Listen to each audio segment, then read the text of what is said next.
ჩეჩნური აზროვნება გააჩინა ბიზნესამ საქართველოში, რომ თითქოს ერთი ჯგუფი უნდა იყოს პრივილეგირებული, რა ვიცი, ვერას გენერლები უნდა ეხმარებოდნენ პატარა ბავშვის დატუქსვაში, რომ რავი კალაძე და კალაძის ცოლი დოლარებით უნდა რა ამკობდნენ ნაძვის ხეს, რომ ვიღაცები ძალიან ძვირადღირებული ჩანთებით უნდა დადიოდნენ და ვიღაცა გაჭირვებაში უნდა კვდებოდეს.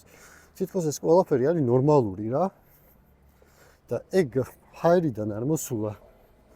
ეგ არის, რა ვიცი, დაგეგმილი სპეცოპერაცია, აზროვნების სპეცოპერაცია, მოდი ასე დავარქვათ.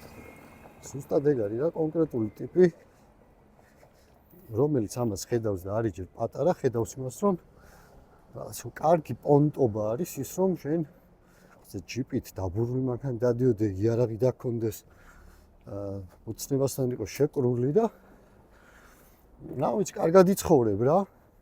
კოლ-ცენტრებში იმუშავებ ბოლო-ბოლო. და კარგი პონტობა დღეს არ ვიცი, ძალიან რთულია ერქვას იმას, რომ შენ პროტესტი გამოხატო და როგორ გითხრა, იბრძოლო შენი ქვეყნისთვის.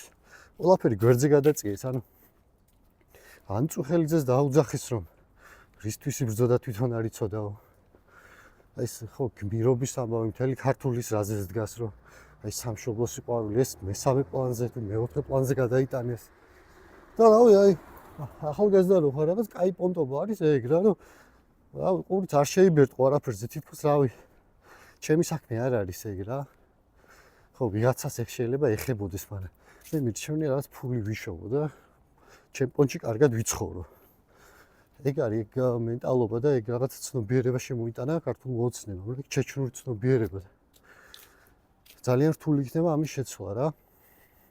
იმიტომ რომ ეს ჩვენი წლებით ნაშენები და ნაგროვები სოფელ-სოფელ რო დავდიოდით და სხვადასხვა ქალაქებში და პატარებს ახალგაზრდებს ვეუბნებოდით, რომ შენ უნდა იყო ემპათიური, შენ გასაჭირში არ უნდა დატოვო შენი მეგობარი, თანამოქალაქე, შენ თვალი არ უნდა დახუჭო უსამართლობაზე.